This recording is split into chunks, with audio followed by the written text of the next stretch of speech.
And record on both cameras there. Yeah. So, hello everybody. I'm very, very, very excited for today. We have Mr. Travis Szendrei. Um, and I mean, it's really interesting because we met through our business, and it's actually really, really curious to meet you because the character you are and the way you present yourself is fascinating. Like, I've been looking at your content, been trying to look through your past, and it's so just all the people and the connections it's insane. It's a movie. People are on it already, on making the movie. So I'm really excited to jump into it. Welcome to the B&E podcast.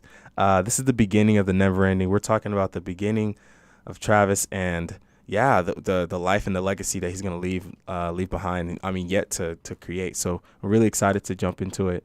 Let's get into the story. So, to start, tell me, tell me where does it? What's the story? Where does it begin? Tell me about you. Well, it begins in Portland, Maine. That's where I was born, October 23rd, 1981.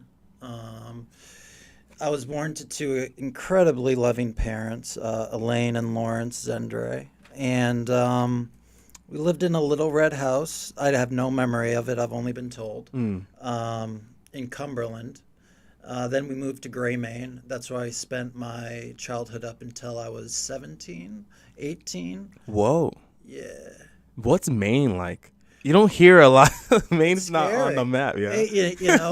That's why I have trouble going back there. And I love Stephen King and all the horror around it. Yeah. But there's also a very huge amount of truth to how spooky Maine is, for me at least. No, I mean, I've heard stories, so I can only imagine. But I mean, that's cool. So that's cool. That's pretty interesting in the first part of your life. Mm-hmm. Yeah. So I'd like to dump into that. You mentioned that your parents have been a big. Seems like they're obviously loving and caring. Are they still out there? What's kind of that like? Oh yeah. They're still out there. They are in Gray. Actually, they just moved to Ossipee, New Hampshire, and that was just a better fit for them. Since all the kids are out of the house, they've been planning it for a long time, so they're living in a cabin now, and it's great. No one's ever. I mean, trees everywhere, so it's still spooky, But and then I got my two brothers. They're twins, Nathan Szendrei and Alex Szendrei. They've always been super supportive and shit. And the thing with my family is they've always believed in me. They're just not sure if they believe in Hollywood, if that makes sense. I can understand that. There's a lot of dreams that die in Hollywood, so it puts you in a different perspective. You said 17 you were out there. Yeah. The transition from leaving your home, did you jump straight over here to Hollywood or? No, I unfortunately had a bad event happen with my ex-girlfriend at the time. She made out with her brother's friend, told me, and at that age, it's kind of like when you're told that news, your world is ending. Right. You know what I mean? So, but I wasn't strong enough just to leave at that point in my life. I stayed with her and resented her the whole time. And then I had, Erin Bagley's my best friend. She brought really terrible emotions out of him and his mother and everyone around us. So it was just chaotic and really put me in a state of depression. So you're just trying to find your way now. You're trying to find some sense of balance. I think I've found my way. But it took going through all these horrible things in order to find it, because you learn from not only the good in the world, but the negative. And once you get slapped in the face or punched in the face enough, you change your direction. And right now I'm going straight. Before I was going all over the place. So you're mentioning that like your brothers have been They're twins, Hmm. and your family obviously have been kind of supportive of you and the character that you are. Not at first. I know, obviously. I mean, they were scared fucking shitless. I mean, I was listening to Antichrist Superstar and, fuck Marilyn Manson, but at this point, and that's why I know where I'm going is straight. Right. But I was listening to Nine Inch Nails, the scariest records there were, so they were very concerned about me at a young age. Yeah. So to dive deeper there, then, what type of people are they? Like, what's their personality like? They have very, very good values. Never heard them yell at each other. I heard my dad yell when he'd get home from work if there was someone spilled milk or some shit like that. But overall, it's just, like a really loving family. They were concerned and about me just recently and flew out here, and I thank them for that. That's not a lot of people tend to have those type of support. So that's really cool. The fact that you have that type of that kind of family to lean on, especially. Absolutely. Is your grandparents, they tend to be about any cousins or aunts that have been influenced in your life? Yeah, my grandmother was my biggest influence. She was an artist, traveled the world, much like I did and will be doing. So to me, she's my angel, kind of, looking over me and sending me through this journey and helping me get through it. What is the what type of art did she practice? Paints. Oh, she was a painter. Yeah. Painting is not an easy craft, especially it's very hard to travel and to be able to do that piece. Yeah. She must have been really good. Extremely. I mean, the best in my opinion. So, and she heard all the music I was listening to, Radiohead to Eminem to 50 Cent to, just Nine Inch Nails, everything. And she recognized the artist soon. So she was able to get she saw that, like, she saw it. So she cultivated then. She helped, not, well, I wouldn't say like, obviously in the Nine Inch Nails, but for sure there seems like she didn't try to squander that. There's a lot of people who, I guess, they get scared and they want to, like, drown out the fire because, they don't want, but it seems like you had people around you who was really obviously trying to be much as supportive as possible through that journey and that process. And what's crazy, which a lot of people don't know yet, right? Where it has gotten you, it's a huge benefit to have that, to let you have that creative freedom. So yeah, I want to dive a little bit more into that. Yeah. So where do you go after Maine? After Maine, I went to New York. New York. Yeah, and that's where I got my music business degree. And I think I got a lot of my fashion sense from late night New York. That's why, I was much more influenced by fashion by 50 Cent, Lloyd Banks, G Unit. We actually used to call my grandmother G Unit, Tony Yayo, shit like that. And, it was just like, again, like, Eminem, that whole like movement with Dre just completely changed my life. My favorite bands were like Porno for Pyros, Garbage, Jane's Addiction. So yeah, my parents were concerned, but they held my hand and realized what I was going through. So there was never any anger or stopping of love. You're in New York. Yeah.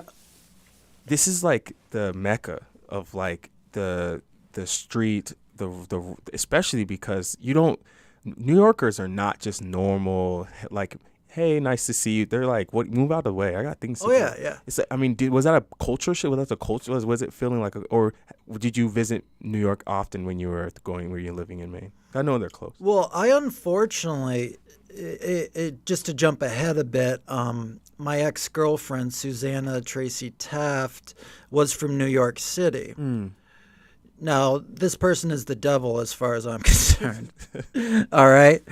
And I'd visit New York, and I had more trauma then because it was like just the situation I was dealing with, the drug addict and trying to babysit all that stuff, which I'm used to. I'm used to doing artist management. But with someone like your girlfriend at the time, it's completely different. Somehow she was blocked, but she contacted me yesterday somehow. I don't know how the fuck, maybe a emergency number, but she said all these lies and shit like that. And she's like, no one will ever know this about you. And then I just posted it on my Instagram. I'm like, now people do. You know, you're lying. You know. So it seems like you don't have, you're not it seems like you got this thick skin, able to be able to put yourself in environments and not just, I mean, obviously when you're surrounded by someone who tends to, I mean, obviously they're fighting their own demons, right? Yeah. Obviously that's not easy, and you're trying to figure yourself out, and you're going through school this time, during this time, as process of all that, it's all happening at the same time. Yeah. I mean, it was crazy, Trav. I mean, you know, going through a day of school and then traveling to the clubs and seeing bands late night and shit like that with Tom Lee, and What? yeah, Tom Lee from Universal. So we were hanging out and just seeing Curly and Lady Gaga, all these amazing musicians, and that's kind of how I learned to get the ear, you know, because I listened to music before, I wasn't hearing it, and then I consumed it, and it became part of me. So you started So what did school do for you then? What was that? What did it add? If it felt like you gained a lot more from being a part and near these artists and being part of these record labels and having these major figures, right? So what did school kind of do for you to help that that process as well? What it did, and this is why I think everyone should stay in school unless you have a very good opportunity pending. Basically, what it did was I was surrounded by people that were now teachers that used to work in the music business. So it was like this whole feeding off each other frenzy of piranhas, and it just started to rise up. You essentially were able to start building this like network per se. Correct. Yeah. You still in contact with some people from school to this day? Oh yeah. Oh yeah. Yeah. Yeah. It's crazy. I mean, Tony Scafidi was the one that really saw it in me and was like, I'd buy this. And people, yeah, whenever someone says I'll buy it, that means there's a ton of value to it, because music is kind of like marijuana, where people don't need it to survive, but if you like that feeling, you're going to want more of it. Yeah. So that's what music is. As far as I'm concerned, it's a drug, and people get addicted. So how long have you been creating like music and art, that because it seems like the music obviously is the passion, right? Yeah. So you go to school for it even as well. Did this start in Maine, or was this just more when he came to New York? Started in Maine when I was like eight years old. Yeah. Then I started hearing stuff on the poppiest radio station, like 92 Moose in Maine. 92 Moose. Yeah. There's a lot of moose in Maine. People hit them all the time. But I heard Green Day's When I Come Around. Oh my God. Nirvana's Unplugged album. You know, Pets by Porno for Pyros, and then that was it. You know, that was the full indoctrination. That was the full indoctrination. That's awesome. Literally lit a fire underneath my ass. You know what I mean? So I mean, it doesn't. I don't think Maine you tend to have a lot of people to collab with or a lot of resources. You know? No. I was completely on my own, except for my best friend Aaron Bagley and my former drummer Daniel Kramer. So us three and the singer Seth Brown at the time, who sung in other bands, it's like us four were alone.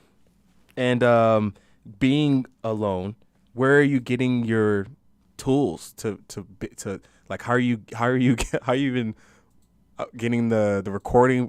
You're using a cell phone here, like what? I mean, obviously this is back in the 80s, 90s, right? Early 90s. Yeah. So then you're talking about like, you don't have like a lot, like you don't have a, you know, it's fucking 4-track recordings, and we made them sound as good as we could. Yeah. And you know, we learned a lot going through that process, and if we didn't go through that process, none of us would be doing what we're doing today. I mean, my drummer is another exception. He needs to go to rehab, but he is in denial. He's afraid that his father is going to cut off finances. He's 41, living off his dad, Yeah. who's a great doctor, by the way, like at Maine Med. He's a great doctor. See, I'm in business, right? Mm-hmm. And business, there's a lot of users in business because Oh, yeah. you tend to just, especially when you're chasing the dragon, right? Oh, yeah. There's users and then there's addicts. See, that's where functional, right? Because you're Yeah. running a business, you have to be functional. Yeah. But there's something about art where it's like it's really embedded and it's really hard. It's really, really, really hard to fight it off, because Oh, yeah. everywhere you go, you at the studio, you go to the concert, you got the, Yeah. you hang out with your friends. It Like, chases you. It's It weird. fucking chases you. It's like it's hard. So I mean, what do you feel like? I guess we're getting a little bit off topic here. It's all but good. Do you feel like it's something that is going to change in the future? Do you feel like No, I don't, because the history repeats itself, and there's always been a correlation with music, drugs, and teenage listeners. So I don't see it changing unless the teenager is smart enough to be like, no, I don't need drugs. All I need is the music, and that's the feeling. this is fascinating that you mentioned this. To even tell a student, right, or excuse me, especially an artist, right, to go to school is even another taboo, another thing that rarely ever happens for musicians to Yeah. go to actually finish school, and that's really cool that you finally go through that process. How long did that take you? It took a while, or were you A while. Yeah, I imagine so. Yeah. I mean, I look at it this way. As far as my soul goes, it's evolving. Some people's souls are regressing. It's like some people progress as they get older, some people regress. And unfortunately, people like my drummer and my best friends from my childhood have regressed. So that's a really hard thing for me. That's the hardest thing about this whole transition into fame, But fame in itself is an art. Lady Gaga, art, pop, stuff like Yeah. that. So all these people that do this, they've all been alone. They all have drugs chasing them, but they have the music. And that's what changes everything. That's why we're on Jimmy Fallon and stuff like that. Kanye West will never be on Jimmy Fallon again. Marilyn Manson will never be. The Game will never be. But, it's just like Snoop Dogg, all these personalities. And that's actually what Tom Pennenzio told me why they stopped for like 10 years putting musicians on TV shows was because there's no personalities in the music, behind the music. So it's like what we're seeing now is a whole 90s resurgence of MTV.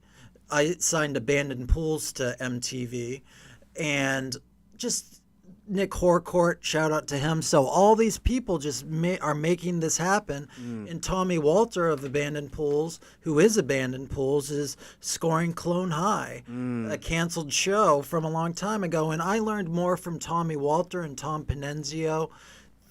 Those are the two people I learned about the music business from. So,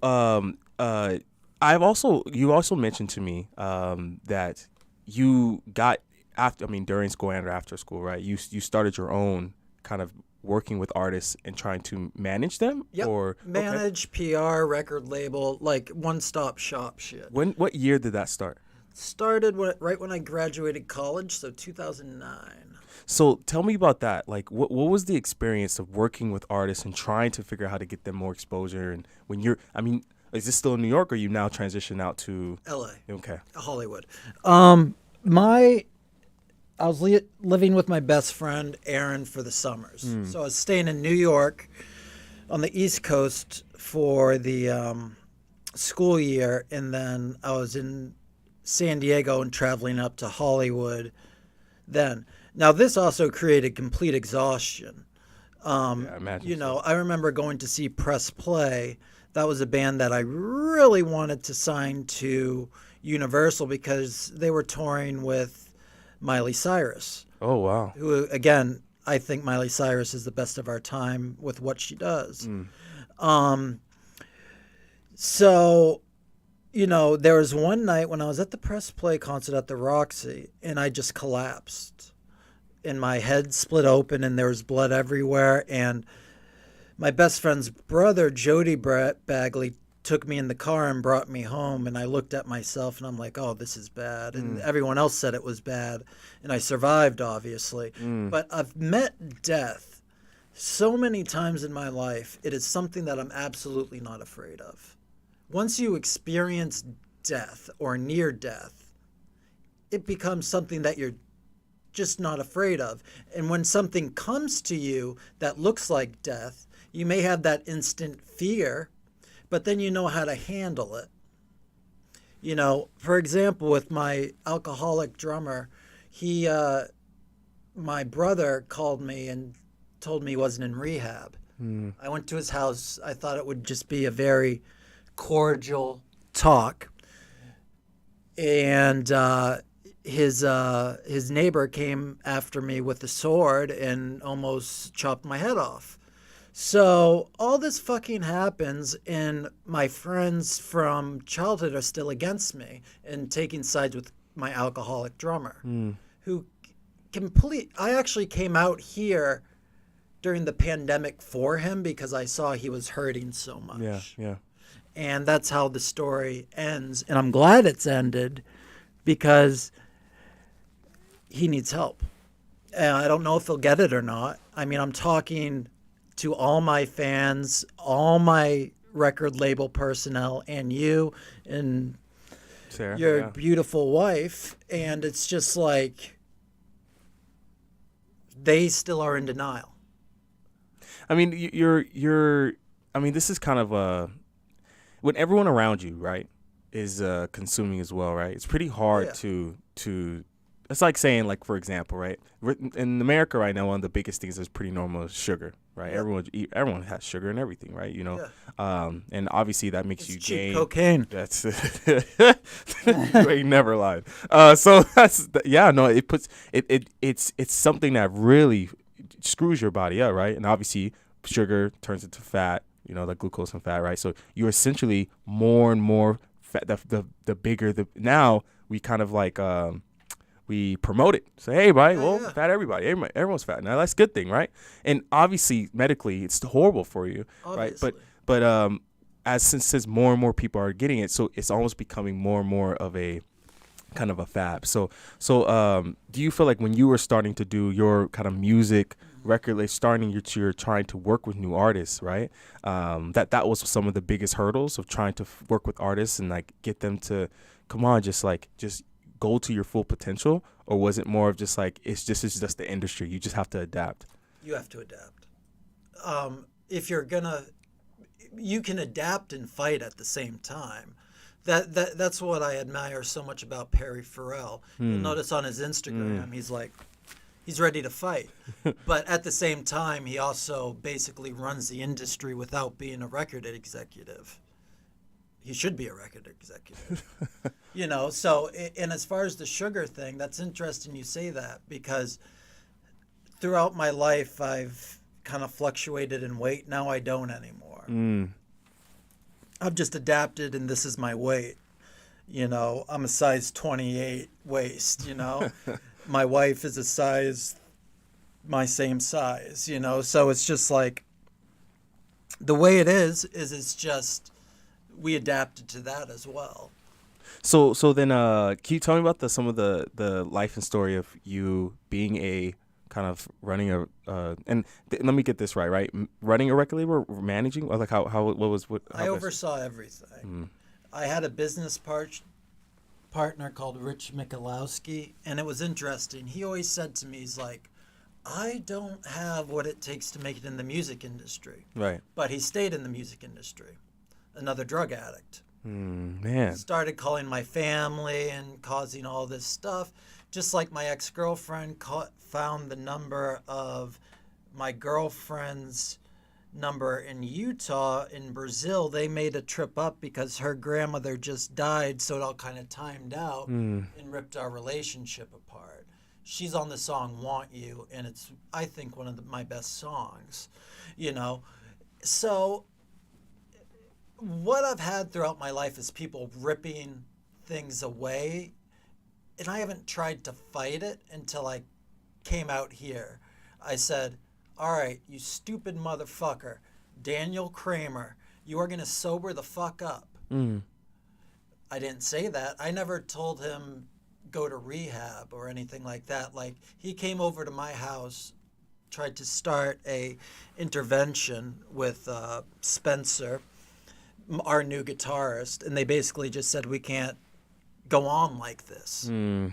So what I did then, Aaron got on the phone. There are two people that I will, when they call me and whatever they say, I'll do. Mm. Aaron Bagley and my mother. So those are the two figures in my life. Everyone else is just like, fuck you, I'm going, you know. So I agreed to go to the hospital, get checked. They said nothing's with me. They let me make phone calls. I found a new drummer, you know. So I made, it was like basically chilling in my office in the hospital, you know. So then Kramer came in and completely confused by the situation. Wanted to talk to the doctor, but I already had been discharged. Then the next day, I got no sleep, went to his house at 9 a.m. He was sleeping. He told me to get the fuck away from his house after he had been to my house the night before. And then he calls his dad. I have a great conversation with his dad. Then I call the police because Kramer's just not doing fucking anything. And the police lie to me and say, yeah, we got him going to rehab. So then I drive up. I say, just get in the car. And he says, no. Then I scream, get in the fucking car in front of his alcoholic enabler, Cliff. And that's the person that chased me with the sword. Whoa. So you can kind of see how everything came full circle. He didn't go to rehab, and I'm sitting here with you. I think I'm in a much better position than him. And Aaron Bagley and his whole family and Kristen Bagley. All those people are in a bad place. I don't want them to be in a bad place, but they should be in a bad place because of their actions. Just like how they say it's concerning that I am still doing what I'm doing because of my actions. So you go through all this, right? And you're finally able to try to find some sense of grounding. Yeah. If I finally grounded. Yeah. Finally, after all this time. Yeah, because it seems like you're a lot of the interactions that you have essentially with some people in the past. You obviously have some individuals. Obviously, you have Mr. Bagley, Aaron Bagley. You listen to anything. Obviously, you said you have your mother. You have a lot of connections you made along the years, right? But you have now, in just most recently, right? You have gotten signed. Yeah, I never thought that would happen.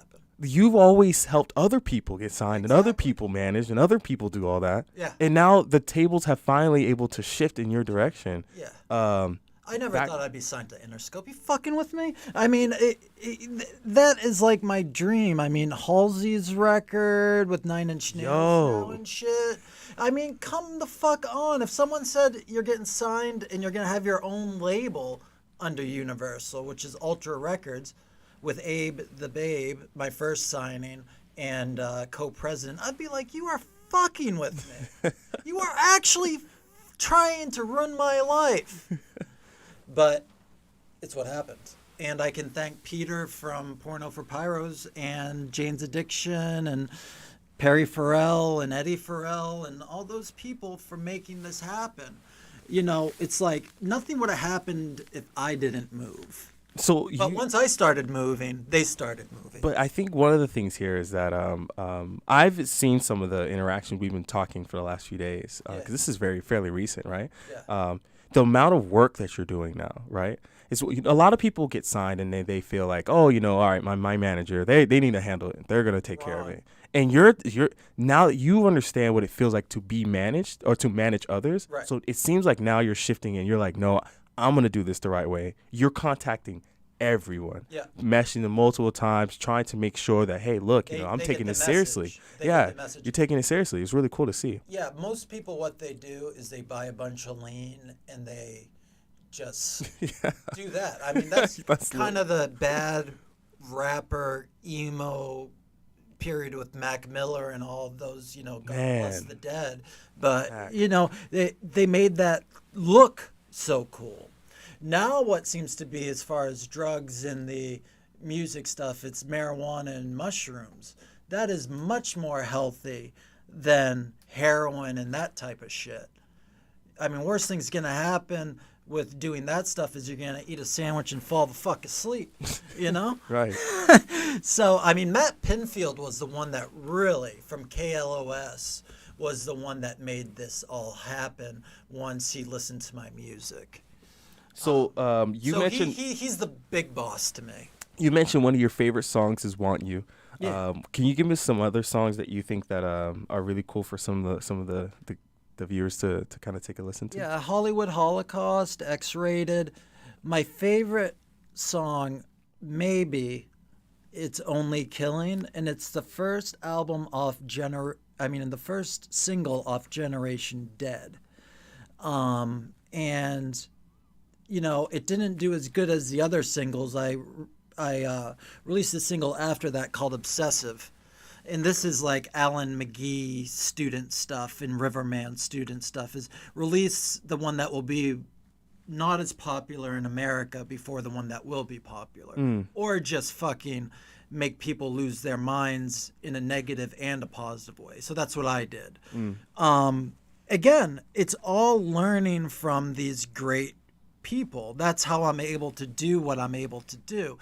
Taylor Momsen obviously is from the Pretty Reckless. Everyone was like, what the fuck is she doing? She's a child actress, but now she's a badass rock star and has Soundgarden in her corner, and John Wyman, who produced the second and third Ransom records, which was my second band I was ever in. So everything connects. You're one of the things from hearing your story is how well of a student you are.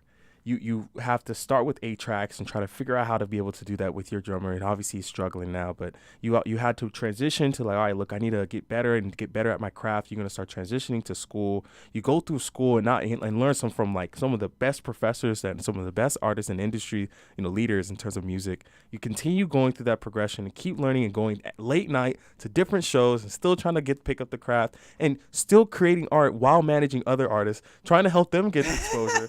And then finally you get to here where you're kind of like able to have this like relax, but I'm not. No, yeah, you're not taking your foot off the pedal, and you're still trying to get better. That's something I got from Eminem, 50 Cent, Dr. Dre, and Iveen.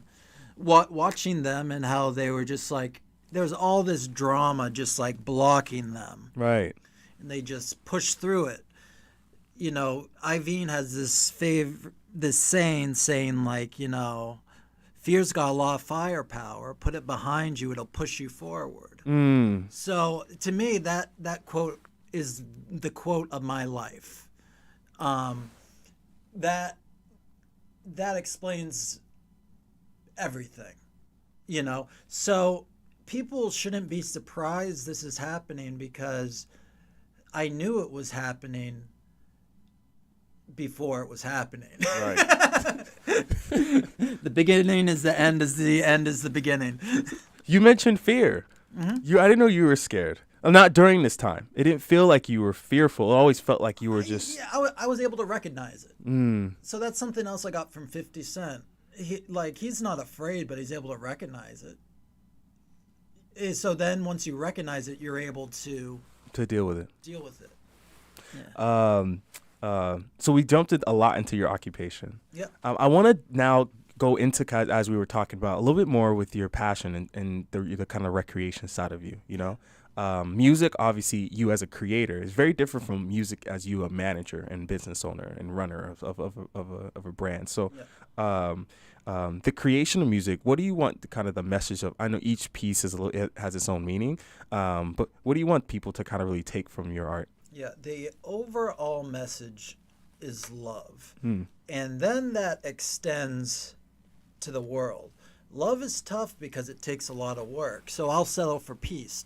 Perry Farrell said that as well when he was being interviewed by Quali. So it's just like, shout out to Mos Def. So Yo, yeah, yeah. love most of that. Love that motherfucker. Anthony Fantano, shout out to him. Um, he was on my live yesterday. So while I was watching him, I was watching him while he was watching me. One of those things.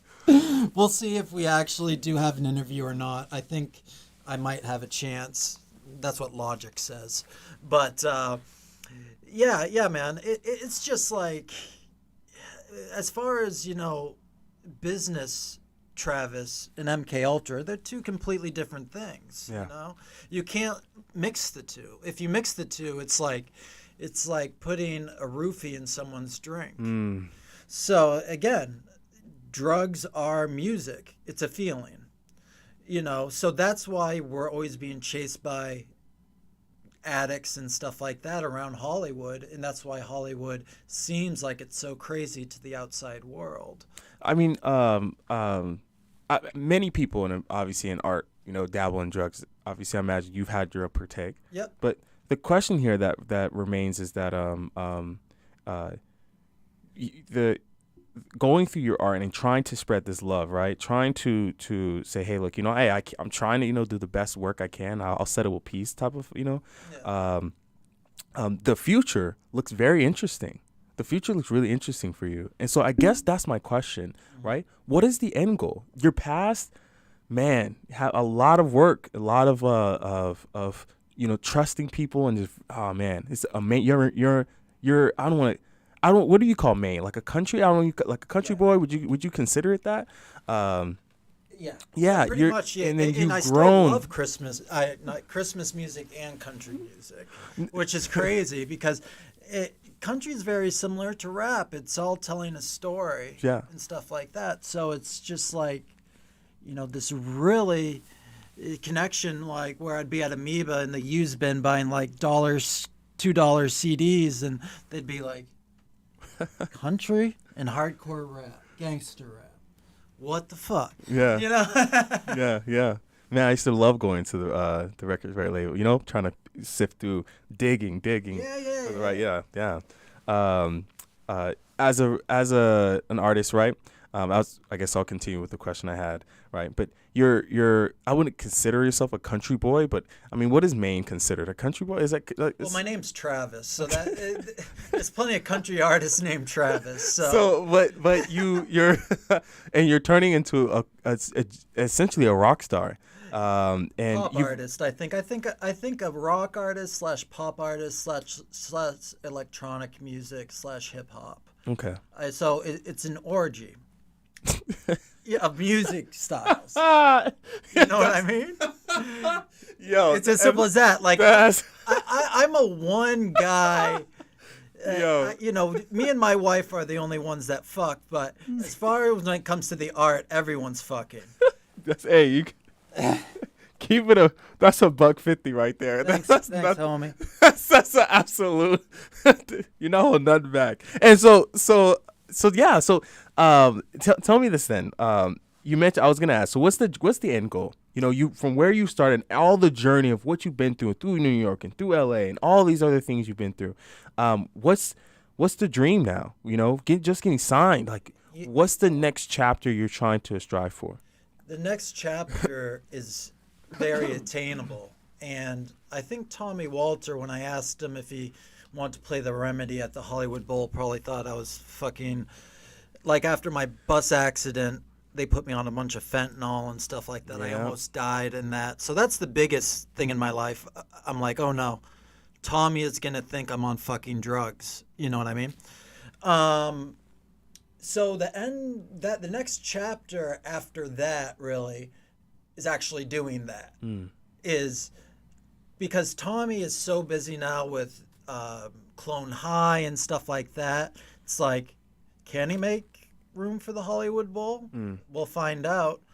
If not, he'll definitely be there, and I'll bring out everyone that influenced my life Mm. for my show. So it's just like this crazy thing where it's like, again, if you told me I was ever gonna be able to be in the talks of Hollywood Bowl, I would have been like, get the fuck out of here. Mm. So there's a lot of get the fuck out of here's, but they make sense. You know, when I was told how much money I'm getting, it was get the fuck out of here. Mm. You know, I can't talk numbers, but they're big. Mm. But that was something else that worried my family because I had been a struggling, poor underground musician for so long. They're like, how is he getting millions of dollars? Mm. And I can completely understand their side. But yeah, the bus is what changed me into remembering all the trauma, all the rapes in my past, and just being like, I'm healed and I don't give a fuck and get the fuck out of my way. I wanted this, the reason we do this show, right, is because I feel like a lot of people have past trauma, right? Mm-hmm. And they tend to kind of live there. But the goal here is to try to let it all out.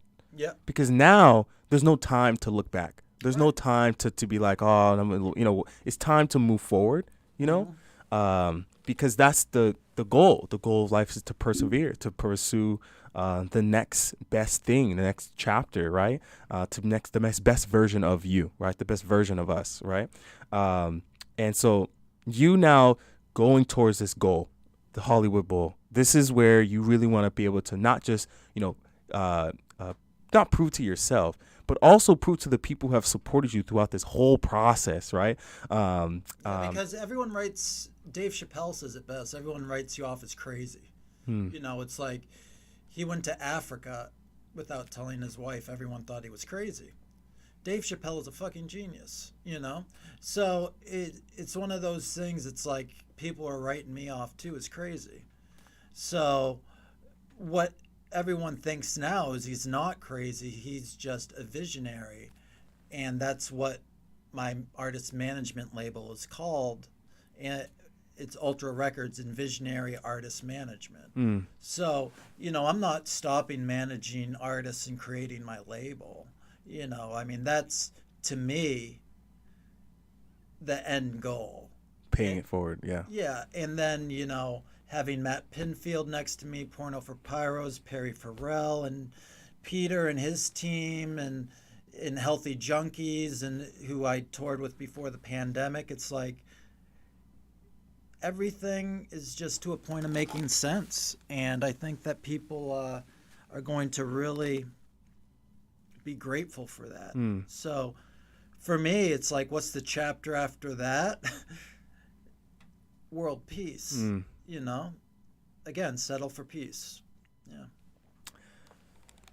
I think that's a great place to end there. I want to move on to kind of the next phase, right, of this. One of the biggest things we like to do is we try to dig deep into some questions we have. We call it the level system. Sure. The idea of just trying to understand a little bit more about you and the way you think. So we have some kind of quick questions for you. They start off pretty easy, but then they get kind of pretty difficult over time. That's what I like. Yeah, it kind of gets add some spice to your life. The first question I have, all right, before I move on to this, I guess before we jump into this, right? Is there anything else about your life that you want to? Yeah. First off, add some spice to your life. That is great marketing right now. That's why you're a marketing consultant. So I would just like to say to everyone that's been involved with my life, a huge thank you and much love. That's all I'd like to say. I would also like to mention that everyone should be doing their shadow works. I learned this from Curly, who was an artist on Universal the same time I was interning. And she came out with a new album called Shadow Works. And I can't believe I have the opportunity to tell you this, but this is how much it changed my life. Shadow Works is recognizing your evil inside of you. And then doing the healing to basically put your evil at bay. So, I never thought I'd be able to explain that to anybody, but that's the thing about life is you never stop learning. Taylor Swift, I learned that from her.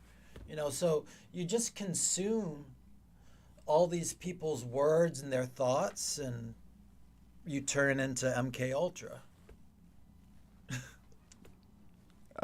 Very well said. Thank you. So yeah, I would love to jump into it. I have some few questions for you. Yeah. So let's see how you like them. So, tell me about an experience that changed your life. Experience that changed my life. I think you actually just did, to be honest with you. Uh, So I think this. you actually answered the question by Curly in her Shadow Works. So actually we'll skip that question, I think. Okay. So okay, what do you feel is preventing you from becoming the best person you want to be? Again, it comes down to shadow works, and that, like anything else, is an ongoing healing process. So it's not like I'm ever going to be like, I'm completely healed. I don't, that just doesn't happen for anyone, but people can get close. Okay. And that again, Shadow Works is the I guess not want to say inner demon, but a little bit of Yeah. like the fear, whatever Holding you back. the obstacle in your way. Exactly. Mm. So what you have to learn to do is how to hop over those obstacles. Do you know what that obstacle is for you? I've been through tons of our. Well, like near- currently. It, well, just recently, near death experiences. Hmm. So it was able to overcome that, and there I had my friend since I was 16 calling 911. Now I'm not saying he was taking anyone's side, he just didn't want anyone to die. Hmm. So Whoa, that's interesting. You said that. yeah, Taking anyone's side. Are you talking about like death and you and you? Yeah. Whoa. Yeah. So that's an interesting. That's a very artistic way to think about that. thank you. Yeah, I'm Um, writing songs as we speak. I don't know if many people caught what you just said, but that was fascinating. Thank you. What concerns you most about your future? I don't think anything's concerning me about my future. I think it's bright. There's 3 albums coming out. Pre-orders for my self-titled album are on Thanksgiving, November 24th, and then it comes okay. out Black Friday. And hopefully Matt Pinfield's team, I know their team will make it perform the way it should. That's the great thing about nothing concerning me is if you have a team that you trust that is also saying fuck Marilyn Manson, you say fuck Marilyn Manson too. It's like the Me Too movement. Yeah. It's like one person's voice isn't enough. You need everyone's voice. To be heard. Yeah. Yeah. If you can go anywhere at any time, what would you want to show us? Costa Rica. Costa Rica. Yeah, sloths. I fucking love those motherfuckers. Yo, is sloths a big thing in Costa Rica? I never knew this. Yeah, is this real, Sarah? yeah. This is awesome. Yeah, this is a thing.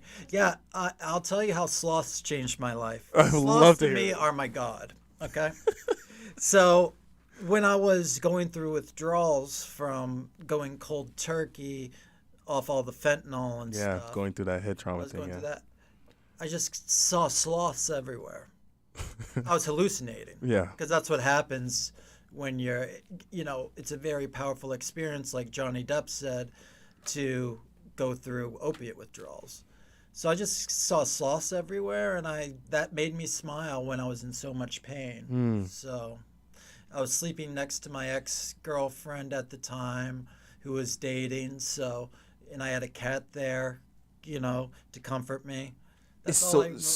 Sloth is kind of like your spirit animal type of thing. Exactly. But I don't move slow. I'm a fast fucker.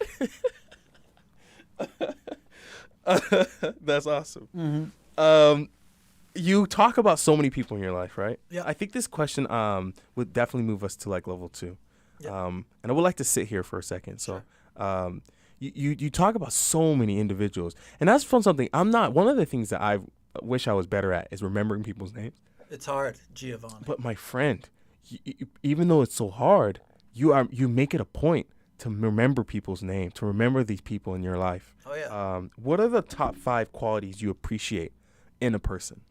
Love, self-awareness, um, someone that does shadow works, Hmm.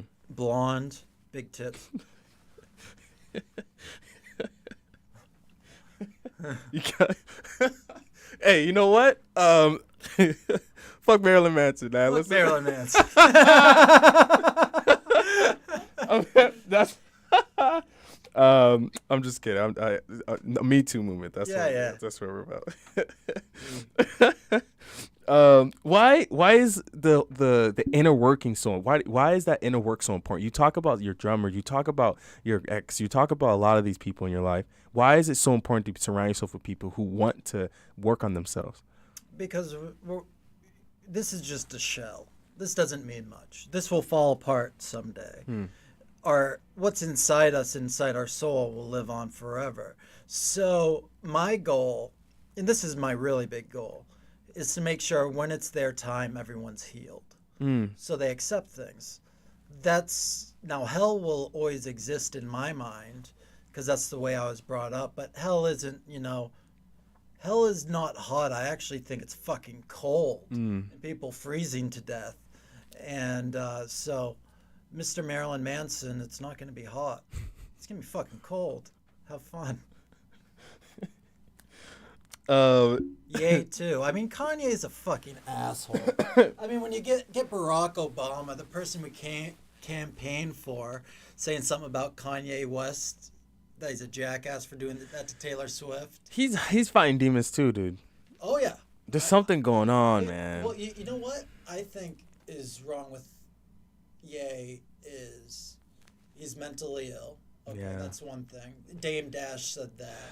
So I think people need to listen to Dame, and I think 50 made a good point too. Is like, oh, that's just something Kanye would do. Yeah. I think that completely. I think that way too. Before I heard 50 say that, I'm just like, that's just Kanye being Kanye. Kanye's always been in a very. I have a question then. I have 2 questions. Yeah. It's mixed in one. This is the final question. And I think this is probably one of the most important questions I have for you. Mm-hmm. Who do you think people mold individuals, right, to become not like a version of them, but it's like a passing of clay, right? You shift things as you interact with people. Like this interaction has molded and changed things and the perspectives of you, right, and of life. Insane. Different. Yeah. Insane. And so one of the biggest things though is that there is someone who gets to spend, is it more time, and that time is able to mold them more into a certain perspective. Who has influenced you the most, the most, like the most out of anyone has interacted with you so far in life? Even if it's in a short amount of time, because some people in a short time can make a big difference, right? Yeah. Some people in a long time, in a good and or bad way. Who do you think has influenced you the most to who you are and who you've become today? Tommy Walter. Tommy Walter. Of Abandoned Pools, and that's the thing is, 5 years before I managed Abandoned Pools, I knew I was going to manage Abandoned Pools. So I came out to Hollywood and found out what Tommy was doing. I loved the music he was making. Managed Oliver the Penguin for a minute. That fell apart. But then got Abandoned Pools working again, which is just Tommy. So that was huge because he's got so much TV and movie commitment. You know what I mean? He's working with John Spiker, who engineers for Dave Grohl. You want to get the mic just there? Yeah. He engineers for Dave Grohl. I mean, how could I get Abandoned Pools back together again? And I don't think I got them back together this time. I think it was Tommy having the people around him for this, next era of Abandoned Pools. So, yeah, I mean, I haven't known him all my life, but I feel like I have. And can you tell me what about Tommy or Mr. Vanderpool? What about him that you've gained? Connection. And that's what we've been talking about this whole podcast. It's not name dropping, it's connection. Yeah, that's a better Better way of saying it. Everyone always says like, "Oh, he's just fucking showing off and all that fucking shit" to anyone. I'm like, "No, I'm just telling you what I'm up to." Hmm. And that's what an interview is and should be. So, this is a great interview. So, but yeah, it's like on my MySpace and stuff is like, "Who do you want to meet?" Tommy Walter. It's Hmm. like, if you told me I was gonna meet Tommy Walter, I would have said, "Yes, you're correct." Because you were just that focused. Yeah. Yeah, it takes a great amount of focus. And that's something I learned from my parents and my values and stuff. So focus is probably above everything else in the business mind because you've got all this madness going around you. If you don't stay A lot. focused, Yeah. it's going to knock you right off the fucking road and there's no more you. Being with you and I think it comes full circle. You just kind of mentioned it, right? Your family instilling that value, right? Mm-hmm. Your grandmother just the just hyper focused on art, that her art and making sure she's the best version of a painter, traveling, seeing the world the way she Amazing. has, You know, cultivating this thing, this environment within you. Um, is that it, do you think like without your family, would you feel like you would be more prepared meeting Tommy Walter than Mr. Vanderpool? Do you feel like uh, you made the best of the situation or the situations you've been let's put it this way. If I didn't have the support system around me that I did, I never would have found Abandoned Pool's music in? and anyone else's music until later in life. I'm sure I would have still found it, you know? But it's one of those things. It's again, it's like, what's the fast track? It's all the people you love supporting you. And I had that. I had that from Aaron. I had that from Kramer. I had that from Spencer. All the people that now are realizing, no, this is real. They've always had my back too. So it's all peace in the end. And as simple as that, man. I mean, we're in a beautiful world, and so many people just think it's dark. I never thought I'd be this person, but I get up at like 2 a.m. All right. And then I fucking go to sleep at like 7 or 8 p.m. Did I Yeah. ever think I'd be that fucking person? No! Yo, I'm going to bed at like 7 a.m. It's appreciating the little things. Retarded o'clock, like Liam Gallagher says, you know? Yeah. Fucking Oasis, I mean, Alan McGee, who I'm working with now, he signed Oasis. He knew what he had in his subconscious. And I think a lot of that is just about feeling, you know? It's like we have some terrible artist out there named Machine Gun Kelly.